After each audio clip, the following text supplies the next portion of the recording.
What's going on YouTube? It's Sundeep M3 back again with a new video. I hope you guys are enjoying the BMW M3 content so far, and stay tuned because there's definitely more coming. So today I wanted to talk about the process of what I paid for my M3. In the last couple of videos I know I told you guys I would explain the buying process and how much I paid exactly. So before we get into that final number, let's start from the spec sheet that I'll pull up on the screen for you guys to follow along, so we can see what the prices would have cost if I were to purchase the same vehicle in 2021 for brand new. So the first would be the base price of a 2021 M3 competition, which you can see is $72,800.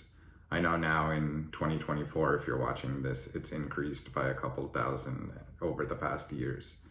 So that price is no longer applicable.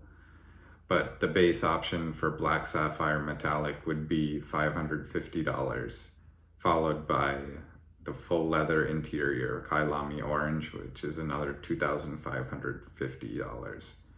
And there was no charge for upgrading to the 19 front, 20 back black full wheels.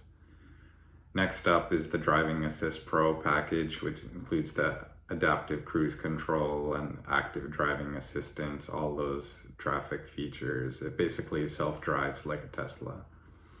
So that was a good package to have. And then with that package, I also wanted the parking assistance package, which includes drive recorder and parking assistance plus, which gives you that 360 camera view, etc.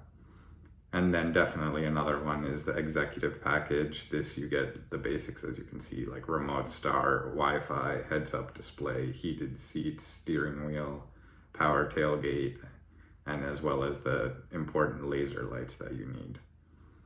And then lastly, the carbon fiber trim for the interior was $950, and then the black calipers were a no-cost option. So if I were to buy this car brand new in 2021 like the previous owner did, it would have cost me roughly $83,000. But I paid nowhere near that difference. So now let's get into the breakdown of how much the M3 actually cost and what I paid in 2021. So the car market has been drastically decreasing for M3s especially, but more importantly, the rear wheel drive model. X-Drives are holding a decent value. So I got the car for $68,000. It was originally listed for around $71,000, but I had negotiated them down a bit, and it was approaching Christmas and the end of the year. So usually dealerships are eager to sell out their inventory before the new year hits, and then the vehicle potentially becomes 1 year older on their lot. So that price was $68,000, and I don't know if you guys know this, but I had a Tesla Model Y Performance as a gap car between my previous X-Drive M3 and this rear wheel drive. So I had that about 4 months, and it was a good car, but it was just not for me. You guys know I'm a M fanboy at heart, so I had to get back in the game. So when I saw this, I jumped on it. But I digress. So the trade-in for that was $46,000. So I technically made money on that after the tax credits from New Jersey. Depends on the state, but you get that $7,500 when you file your taxes. So they gave me that $46,000 trade-in, which was pretty high, which was one of the main reasons I decided to do this, since I wasn't going negative on having the Tesla for the 4 months. So my trade payoff amount difference was $19,500, which is what I owed on the Tesla. And then as you can see, the dealership tagged on some fees like the title, registration, and etc. So that was a little over $1,000. And then in New Jersey, the way it works is you only pay tax on the difference of what the vehicle you're trading in versus the new one. So in this case, I only owed about $22,000 difference of taxes, so that amount calculates to almost $1,500. And then I decided to add in $7,000 cash more, which I'll be getting back from the tax credits to make my payment cheaper.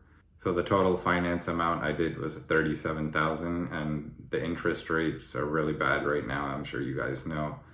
So I had about 7.5%.